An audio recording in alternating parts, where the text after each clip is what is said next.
এই মুসলমান, আপনি কি মারা যাবেন না এক সময়? যাবেন না? হয়তোবা কোনো গরমকালে আপনি মারা যাবেন, অথবা বর্ষাকালে মারা যাবেন। যেদিন আপনি মারা যাবেন, রূহটা যখন কবজ হবে, দেখবেন অনেক মানুষ ফেল ফেলায় তাকায় থাকে, কথা বলতে পারে না। আপনি মনে করেন যে তার এখন পিপাসা লাগছে, কারণ রূহ কবজ শুরু হয়ে গেছে ভিতরে। দুনিয়ার সবচেয়ে কঠিন সময় হচ্ছে এই সময়টা, যে সময়টা মানুষের রূহটা কবজ হবে। তখন আপনি যে এই যে মুখে পানিটা ঢেলে দেন, দেখবেন যে পানিটা গিলতে পর্যন্ত পারে না, ঠোঁটের দুই কিনারা দিয়ে ওই পানিটা বের হয়ে যায়। আল্লাহু আকবার।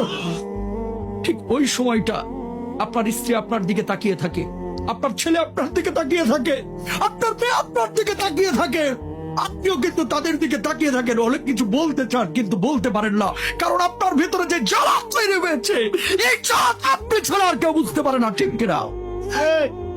যখন মালাকুল মাউত রূহটা কবুল শুরু করে, মানুষজন যারা অপরাধী বারবার একটা কথা বলে, ও মালাকুল মাউত, এবারের মতো আমাকে ছেড়ে দাও, আমাকে নিও না, এবারের মতো তুমি আমাকে ছেড়ে দাও, আমাকে নিও না, আমাকে 10টা দিন সময় দাও, 2টা দিন সময় দাও।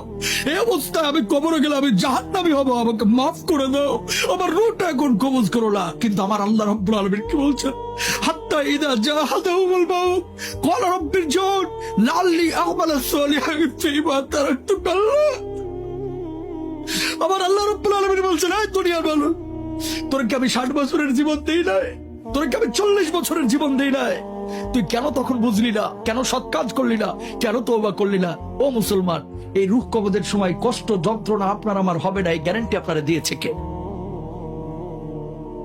যন্ত্রণা। আল্লাহর নবীর যখন রূহটা কবজ করা হচ্ছে, নবীজির কপালটা বারবার ঘেমে যাচ্ছে।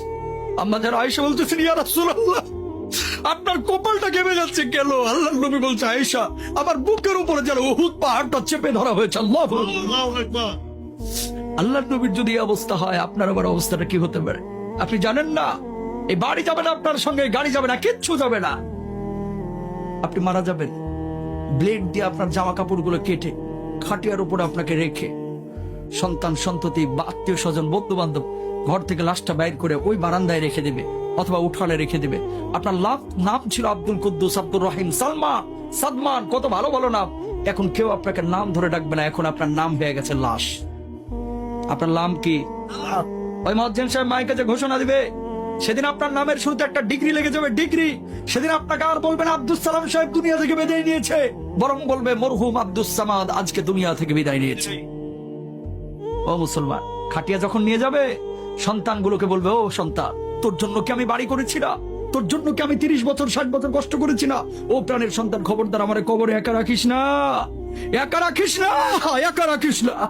ওই সন্তানগুলো কবরের মধ্যে নামবে, বাবাকে যখন শুইয়ে দিবে, সন্তানগুলো একচল করে যখন উঠে যাবে, বাবা বলবে, ও সন্তান, তোর জন্য আমার জীবনের 30টা বছর শেষ করে দিয়েছি, ও সন্তান প্লিজ আমার একা রেখে যাস না, আমি থাকতে পারবো না, আমি থাকতে পারবো না। একজন একজন করে উঠে যাবে। বাঁশগুলো যখন কবরের উপরে দেওয়া হবে, আপনি আকাশের দিকে তাকিয়ে থাকবেন কিন্তু কথা বলতে পারবেন না। বুক ফাটা আর্তনাদ, কলিজা ফাটা কান্না। সেদিন আপনি কাঁদবেন কিন্তু কেউ শুনবে না। সন্তান একজন একজন করে উঠে যাবে। বাঁশগুলো যখন একটার পর একটা দেওয়া হবে, একটু আলো কবরের মধ্যে ঢুকবে, আপনি চিৎকার করবেন, ও সন্তান প্লিজ আমাকে রেখে যাস না, আমি অন্ধকার বড় ভয় পাই, আমি অন্ধকার বড় ভয় পাই রে, এইভাবে আমাকে রাখিস না। কিন্তু সন্তান শুনবে না, উঠে যাবে। এই যে বাঁশগুলো যখন পুরোটাই দিয়ে দিল, একটু আলো ঢুকতেছিল, এখন আলোটাও নাই। বাঁশের উপরে চাটাই দেওয়া হলো, এখন ঘুটঘুটে অন্ধকার। পাশ দিয়ে যদি একটা সাপও হেঁটে যায়, আপনি টের পাবেন না, এমন অন্ধকার। মানুষ যখন মাটিগুলো দেবে, ধিপধাপ আওয়াজ হবে, মাটি দেওয়া হয়ে যাবে, মানুষ চলে যাবে। যখন দেখবে যে সন্তান একা থুয়ে, আপনার ভাই একা থুয়ে, আপনার বাবা একা থুয়ে, আপনার অন্য আত্মীয়রা একা থুয়ে আপনাকে থুয়ে কবরে চলে যাচ্ছে, পায়ের আওয়াজ আপনি শুনতে পাবেন। সেই সময়ের বুক ফাটা আর্তনাদ, কলিজা ফাটা কান্না যদি দুনিয়ার কোনো মানুষ শুনতে পাইতো, সঙ্গে সঙ্গে দুনিয়া থেকে বিদায় নিত। আল্লাহু আকবার। মানুষ দুনিয়া ধরতো না, তাহলে পাগল হয়ে যাইতো। হাজার ওয়াজ দরকার নাই মুসলমান, এরকম দুই একটা জিনিস একটু মেনে নেন, জীবন পরিবর্তন হয়ে যাবে, ঠিক কিনা?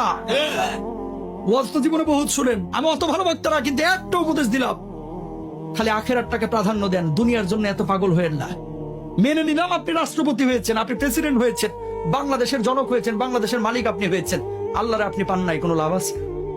কথা কয় না। আপনি বাংলাদেশের কিচ্ছু না, একজন রিক্সাওয়ালা, একজন ফকির, কবরে গেছেন, আল্লাহরে আপনি পেয়ে গেছেন, আপনার চাইতে সফল মানুষ আর কেউ নাই। কথা বলেন।